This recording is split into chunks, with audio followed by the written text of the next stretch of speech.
Smart math family, कैसे हो आप सब। आज हम कर रहे हैं चैप्टर 7 का पार्ट 3, जिसमें आज की हम कवर करेंगे section 7.4 problem solving with proportional reasoning.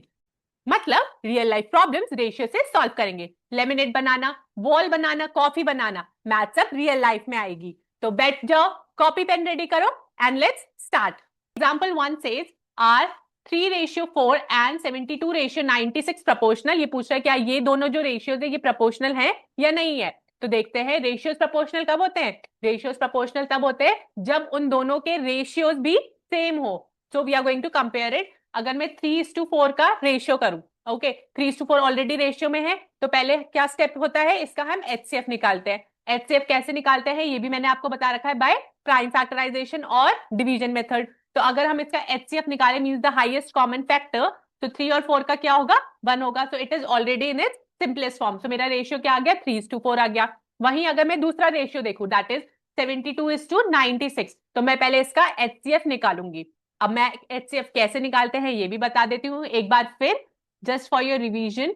72 है तो 2 3 जा 6, इसके फैक्टर्स निकालूंगी। 2 6 जा 12, फिर 3 1 जा 3 2 जा 2 6 जा 2 3 जा, तो इसके फैक्टर्स क्या निकल गए, 72 के फैक्टर्स निकल गए 2 into 2 into 2 and 3 into 3, right. वही मैं अब 96 के फैक्टर्स निकालूंगी। तो 96 के फैक्टर्स निकालते हैं। 3 से 3 3 जा 3 2 जा, देन बाय 2 2 1 जा 2 6 जा, देन बाय 2 2 8 जा 16, देन बाय 2 2 4 जा 8, देन बाय 2 2 2 एंड 1। सो मेरे फैक्टर्स क्या क्या निकले हैं of 96, that is 2 5 times, 1 2 3 4 and 5 and 3 is only 1 time. अब हाईएस्ट कॉमन फैक्टर्स कौन से होते हैं, जो दोनों में सेम हो। तो मैं इसका सर्कल कर देती हूँ, जैसे 2 दोनों में है, ये 2 भी दोनों में है, ये 2 भी दोनों में है। अब आप देख रहे हो ऊपर, बस अब आप देख रहे हो कि ऊपर 3 टाइम्स 3 है, सॉरी, अब आप ऊपर देख रहे हो कि 3 टाइम्स 2 है। अब आप ऊपर वाले में देख रहे हो that is 72, that is 2 times 3, और नीचे में देख रहे हो तो व्हाट इज कॉमन, बस मैं एक ही बार 3 लूंगी, नॉट 2 टाइम्स, ओनली 1 टाइम। तो इसके फैक्टर्स देखूंगी, सो it will be 2 into 2 2 into 2 into 2 into 3। तो 2 2 जा 4 4 2 जा 8 एंड 8 3 जा 24। इसलिए मेरे इसका फैक्टर क्या निकला है, मीन्स द एचसीएफ क्या निकला है, 24। अब जो भी मेरा एचसीएफ निकला है उसको मैं एक एक बार जो भी मेरे नंबर्स है रेशियो में उससे डिवाइड करूंगी। जैसे 72 डिवाइडेड बाय 24 तो क्या आएगा, 3 आएगा। सिमिलरली 96 डिवाइडेड बाय 24 तो क्या आएगा, 4 आएगा। तो what is my ratio here, my ratio is 3:4। अगर आप देखो तो दोनों नंबर्स के रेशियोज सेम है, राइट। तो ये दोनों प्रोपोर्शनल है। सो सिंपल, सो अगर दोनों रेशियो सेम है तो दोनों रेशियोज भी प्रोपोर्शनल है। So we can say 3:4 and 72:96 is proportional to each other. Example 2 से केसांग के घर में एक पार्टी चल रही थी। सो केसांग ने क्या करा, 6 ग्लासेस ऑफ लेमनेड बना दिए, और 6 ग्लासेस ऑफ लेमनेड में उसने कितना डाला, 10 स्पून ऑफ शुगर डाल दी।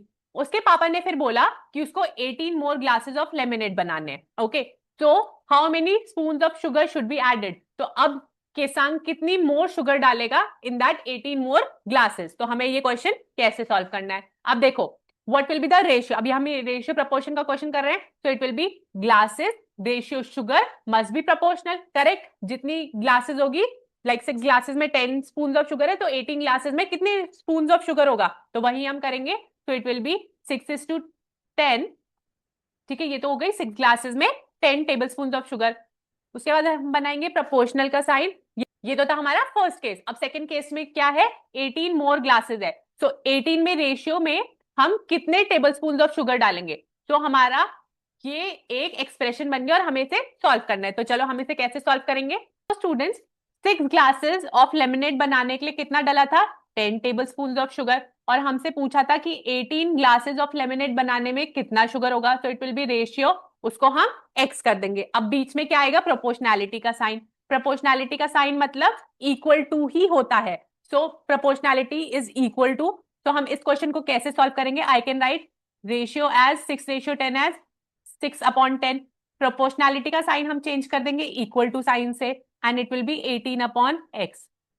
अब आपको क्रॉस मल्टीप्लीकेशन याद है, तो क्रॉस मल्टीप्लीकेशन ही करेंगे हम इसमें।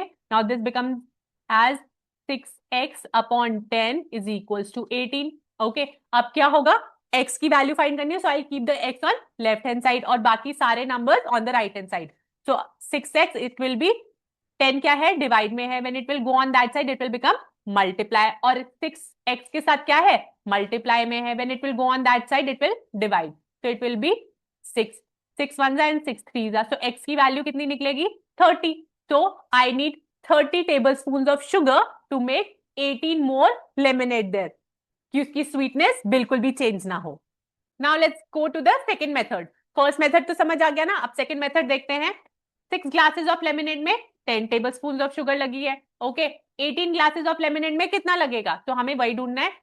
तो हमारा फर्स्ट स्टेप क्या होगा, we have to find the factors of change. Now अभी फैक्टर्स ऑफ चेंज क्या हुआ, जितना हमारा लेमिनेट था, जैसे 16 था, सॉरी 6 था and 6 was equals to 18, so 18 को we are going to divide with 6. Okay, and my answer will be 3, और जो मेरा आंसर आएगा 3, I am going to multiply it with the same factors of the sugar, that is 10 into 3, so it is 30 spoons of sugar is needed.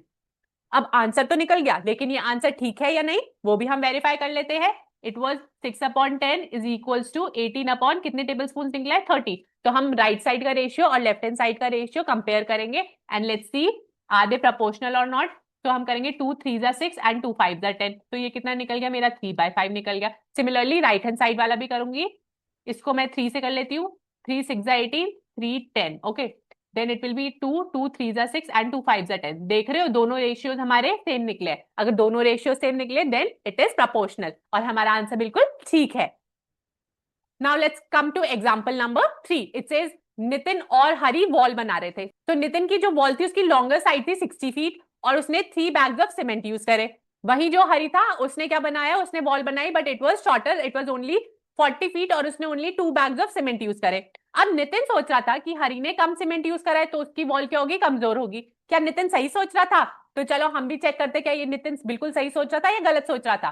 तो how we are going to do it, देखो अब नितिन की wall की length थी 60 feet and उसने cement use करा था 3 bag, तो हम उसका रेशियो क्या ले लेंगे एज 60:3. ओके, और हम इसको सिंपलेस्ट फॉर्म में चेंज करेंगे. अब सिंपलेस्ट फॉर्म में कैसे चेंज करेंगे, you can simply divide 60 ratio 3 then 3 1s and 3 2s. तो ऊपर क्या है 20 आया है, नीचे 1 आया, so I can write it as 20:1. वही जो हरी था उसकी वॉल लेंथ कितनी थी 40 और उसने कितने बैग्स यूज करे, 2 बैग्स यूज करे, तो उसका रेशियो कितना हुआ, इट वाज अगेन 40/2. करेक्ट, वो मैं कर लूंगी 2 1s and 2 20s, so it's again 20/1, that is 20:1. अब दोनों की तो रेशियो सेम आ गए, दोनों का रेशियो सेम आ गया मतलब दोनों की वॉल्स सेम है, हरी की वॉल वीक नहीं है क्योंकि ये दोनों प्रोपोर्शनल हैं.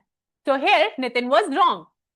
तो देखा स्टूडेंट्स, नंबर तो डिफरेंट है लेकिन रेशियोज सेम है, और यही तो प्रोपोर्शनल रीजनिंग की ब्यूटी है. नंबर्स डिफरेंट हो सकते हैं बट रेशियोज सेम रहते हैं.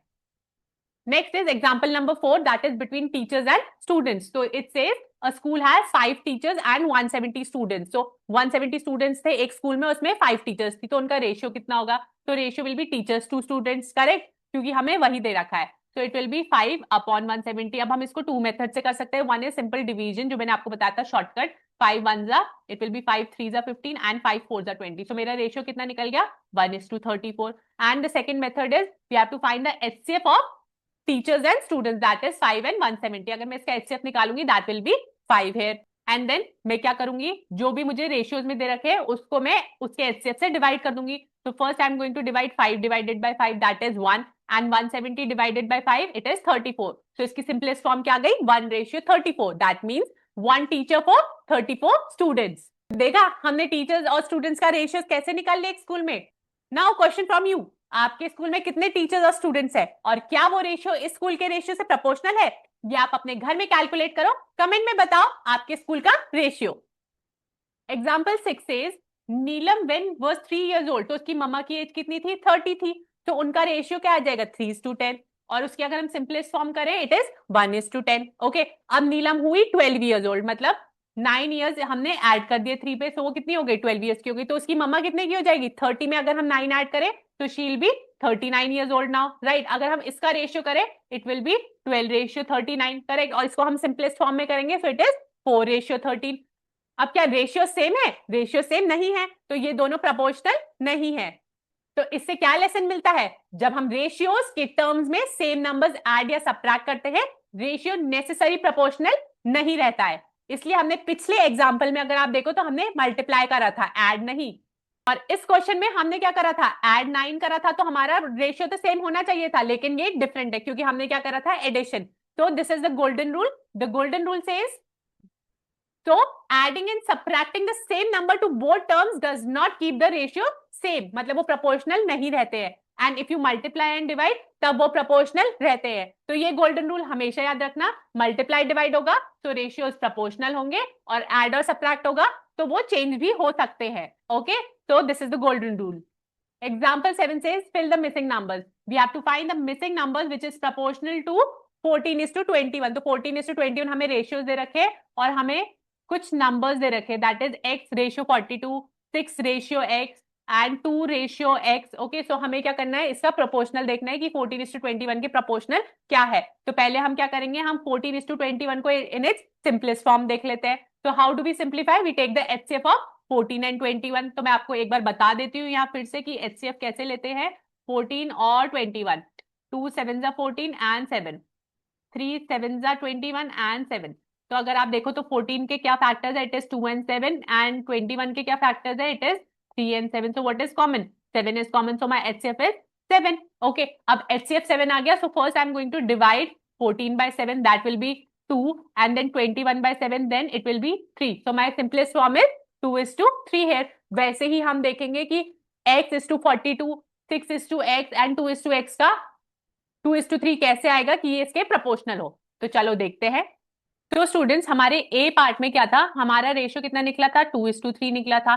इट वाज प्रोपोर्शनल टू, हमें ब्लैंक दे रखा था तो मैंने उसकी जगह x रख लिया, इस टू 42 था. अब मैंने आपको बताया था प्रोपोर्शनैलिटी का साइन चेंज करेंगे और इक्वल टू का साइन रख देंगे क्योंकि प्रोपोर्शनैलिटी मींस इक्वल. तो इट विल बी x/42, और इसके बाद हम क्या करेंगे, क्रॉस मल्टीप्लाई. तो 42 अभी डिवाइड में है, when it will go that side it will become multiply. तो if I multiply, so my answer will be 3 1s are 3 1s and 3 4s are 12 and 14 2s is 28. तो x की value कितनी आ गई, 28 आ गई. अब हम अपने आंसर को वेरीफाई भी कर लेते हैं. 2:3 तो हमें ऑलरेडी दे रखा है, प्रोपोर्शनैलिटी का साइन बनाते हैं, 28/42 है. तो 2 1s are 2 4s are 8, वही इसको करेंगे 2 2s are 2 1s. अब इसको 7 से कर देंगे, 7 2s are 14 and 7 3s are 21. अगर आप देख रहे हो दोनों रेशियोज सेम है, so means they are proportional. तो मेरी x की वैल्यू कितनी आ गई, 28. B part says 2:3, proportionality 6:x. तो अब इसको कैसे करेंगे, 2:3 लिखूंगी, प्रोपोर्शनैलिटी का साइन हटाऊंगी, इक्वल्स टू लिखूंगी, इट विल बी 6/x. अब क्या जाएगा, x उधर की साइड जाएगा, क्रॉस मल्टीप्लाई, तो it will be 2x/3, 6, then 3 और 2 उधर चले जाएगा, तो इट विल बिकम 6, 3 उधर जाएगा, तो ये मल्टीप्लाई हो जाएगा, और 2 नीचे आएगा, तो it will be 2 1s and 2 3s. तो मेरे x की वैल्यू क्या निकलेगी, 3 3s 9. ओके, अब हम इसको चेक भी कर लेते हैं. अगर मैं 6/9 करूं तो it will be 3 2s 6 and 3 3s 9. तो देख रहे हो, left hand side 2:3 and right hand side 2:3 आ गया. सो रेशियोज इक्वल है, so they are proportional. Next is 2:3 proportional to 2 some dash. Okay, means x. तो इसको भी कर लेते हैं सी पार्ट को. तो कैसे करेंगे, आप भी मेरे साथ करो. It will be 2:3 equals to 2/x. x उधर जाएगा, so it will be 2x/3 equals to 2, and x will become 2. 3 is going to go and multiply क्योंकि वो डिवाइड में है, and 2 is going to come down, so it will be 3. तो मेरी x की value क्या निकल गई, 3 निकल गई. तो अगर आप देखो तो ये दोनों रेशियोज भी इक्वल है. इक्वल है मतलब प्रोपोर्शनल है. अब ये तो था मेरा मेथड 1. अब हम मेथड 2 से करते हैं. अगर हम देखें 42 क्या थी, हमारी सेकेंड टर्म थी. It was 2:3, proportionality x:42. तो 42 कौन सी टर्म थी, it was equals to 3, correct. So second term 42 थी, तो 42 will be divided by 3 here. तो मेरा क्या फैक्टर निकलेगा, 14. एंड 14 जो भी मेरा आंसर मतलब फैक्टर निकलेगा, I am going to multiply with the first term, that is 2. So my answer is 28. So it is 28:42. Okay, this was the first one. हमारा पहले भी आंसर यही आया था. Let's take the second one. अब ये बोल रहा है 6:x. तो फिर से यहाँ कर लेते हो, इट विल बी 2:3, प्रोपोर्शनैलिटी का साइन बनाऊंगी, 6:x. अब क्या होगा, 6 किसके इक्वल है, 2 के इक्वल है, because they both are the first terms here, right. So I will divide 6 divided by 2. So मेरा फैक्टर क्या निकल जाएगा, 3, and 3 as is my factor, so 3 will be multiplied with this 3, so 3 3s are 9. So my ratio will be 3:9. अगर हम third term देखें, it is again 2:3 लिखती हूँ, proportionality का साइन 2:x कर देती हूँ। ओके, अब क्या करूंगी, फर्स्ट टर्म है दोनों की, तो I divide, 2 is divided by 2, तो फैक्टर क्या निकल गया 1, and 1 is going to multiply with the second ratio that is 3, तो 3 into 1 विल बी 3, तो माई रेशियो कितना निकल गया 2:3। तो अब हम प्रोपोर्शनैलिटी का साइन बना के इसको लिखते हैं, it will be 14:21 proportional to 28 ratio 42 proportional to 6:9 and proportional to 2:3, तो all ratios simplified and all are proportional to each other. तो स्टूडेंट्स, आपको कौन सा मेथड अच्छा लगा, मेथड 1 और मेथड 2, दोनों इजी हैं, एक बार प्रैक्टिस करोगे इजीली आ जाएगा, it's very fun. Let's come to a tasty example. It says Majumdar filter coffee बनाता है, सो कॉफी में डिटेक्शन और मिल्क मिक्स करके उसकी जो रेगुलर कॉफी होती है वो 15 ml decoction and 35 ml milk डालता है, सो उसका रेशियो कितना होगा 15:35 होगा। उसको सिंपलेस्ट फॉर्म में करेंगे, सो इट इज 3:7। अगर हम स्ट्रॉन्ग कॉफी की बात करें तो उसमें ज्यादा डेकोक्शन डलता है और कम मिल्क डलता है। Okay, so it is 20 ml:30, सो हमारा इसका सिंपलेस्ट फॉर्म कितना आएगा, इट विल बी 2:3। ओके, और हम इसको किसके साथ कंपेयर करेंगे, 3:7 के साथ, तो 3:7 वर्सेस 2:3 करेंगे, तो ये अलग है, तो इसलिए ये स्ट्रॉन्ग है। और लाइट कॉफी की बात करें, ओके, तो इसमें क्या होगा, कम डेकोक्शन डलेगा और ज्यादा मिल्क डलेगा, दैट इज 10 ml:40। इसको सिंप्लीफाई करेंगे, सो इट विल बी 1/4, राइट, 1:4। इसको हम किससे करेंगे, रेगुलर कॉफी से कंपेयर करेंगे, किसको, 1:4 को, तो 1:4 इज स्मॉलर, सो ये लाइटर है। अब आप मुझे बोलोगे कि मैम ये कंपैरिजन कैसे करेंगे हम, तो वो भी मैं आपको बताऊंगी, थोड़ा सा रुक जाओ, ये खत्म करते हैं और फिर मैं आपको बताती हूँ, सो एंड तक जरूर देखना। Now let's come to the main part कि 3:7 कम कैसे है 2:3 से। इसको हम कंपेयर कर रहे थे और हमें कंपेयर में कैसे पता चला कि 2:3 बिगर है, तो ये स्ट्रॉन्गर कॉफी बनाएगा। तो हम देख लेते हैं हम इसको कंपेयर कैसे करेंगे। एक साइड लिखूंगी मैं 3:7 और एक साइड लिखूंगी मैं 2:3। सो सीट वेरी केयरफुली, ये आपके आगे भी बहुत काम आएगा कि फ्रैक्शंस कंपेयर कैसे करते हैं। तो it is, we are going to see the denominators, एक में 7 है एक में 3 है, so we are going to make the denominator same. अब डिनोमिनेटर सेम कैसे होंगे, we are going to find the factors of this. Okay, तो 7 और 3 के फैक्टर्स ढूंढूंगी, तो 7 1 जा, फिर 3 आ जाएगा और एक बार 3 के भी साथ में ढूंढूंगी, मतलब प्राइम फैक्टराइजेशन करूंगी, 7 3 जा 21। तो इसका कितना आया, यू कैन से एलसीएम इसका आया है 21। ओके, 7 3 जा 21। तो मैं अब नीचे 3:7 ऐसे लिखूंगी, जो नीचे मेरा डिनोमिनेटर है उसको मुझे 21 बनाना है, तो मैं उसको कौन से नंबर से मल्टीप्लाई करूंगी कि वो 21 बन जाए, विद 3। और अगर डिनोमिनेटर 3 से मल्टीप्लाई तो न्यूमिनेटर भी विद द सेम नंबर ही मल्टीप्लाई होगा, तो 3 3 जा 9, so it becomes as 9/21। Similarly हम 2/3 भी करेंगे। ओके, अब 3 को मैं किससे मल्टीप्लाई करूंगी कि वो 21 बन जाए, 7 से। अगर डिनोमिनेटर 7 से मल्टीप्लाई हो तो न्यूमिनेटर भी 7 से मल्टीप्लाई होगा, तो आई मल्टीप्लाई, तो 7 2 जा 14 एंड 7 3 जा 21। अब डिनोमिनेटर सेम है तो आप इनको कंपेयर कर सकते हो, तो आप खुद बताओ 9/21 इज ग्रेटर और 14/21, obviously 14/21 is greater, that's why 2/3 is greater than 3/7, इसलिए हमारी जो कॉफी है वो स्ट्रॉन्ग है। अब नेक्स्ट देख लेते हैं उसको हमें किससे कंपेयर करना है, 3/7 टू 1/4। ठीक है, अब इसको कंपेयर कर लेते, तो एलसीएम क्या करेंगे, पहले 3/4 लिख लूंगी, 1/4 ले लूंगी, एलसीएम किसका लूंगी मैं, 7 और 4 का, 7 और 4 का एलसीएम लूंगी, 7 4 जा 28, तो यहां लिख लेती हूँ 28। तो मेरे को क्या करना है, अपने जो डिनोमिनेटर्स है वो 28 बनाने हैं। ओके, सो 28 कैसे बनाऊंगी, 7 4 जा 28 और यहाँ भी 4 बना दूंगी, 4 3 जा 12 एंड 7 4 जा 28, और यहाँ भी डिनोमिनेटर सेम बना लूंगी, इट इज 1/4। इसको क्या करना है, मुझे 28 बनाना है, तो 4 को किससे मल्टीप्लाई करूंगी, 7 से, नीचे मल्टीप्लाई 7 से तो ऊपर भी, तो इट विल बी 7/28। तो आप खुद बताओ 1/4 इज स्मॉलर देन 3/7, तो हियर 3/7 इज ग्रेटर, इसलिए जो कॉफी थी इट वाज लाइटर। तो आज रिकैप करते हैं, हमने क्या पढ़ा है, फैक्टर्स ऑफ चेंज, मतलब दूसरी वैल्यू को पहली वैल्यू से डिवाइड करते हैं। सेम फैक्टर्स दोनों टर्म्स में अप्लाई करो, right, and add and subtract मतलब रेशियो चेंज हो सकता है, मल्टीप्लाई एंड डिवाइड मतलब रेशियो सेम रहेगा। And the last one very important, comparison कैसे करते हैं हम रेशियोज का, ये स्किल आपको हमेशा काम आएगा, मैथ्स में, साइंस में और लाइफ में भी। Coming up next is video 4, जिसमें हम करेंगे फिगर आउट के क्वेश्चंस। अगर वीडियो पसंद आए तो लाइक करो, कमेंट करो और शेयर करो अपने दोस्तों के साथ। मैं हूं सुरभि और मैं कहती हूं smart math smart you, always and forever. मिलते हैं नेक्स्ट वीडियो में, तब तक के लिए बाय बाय।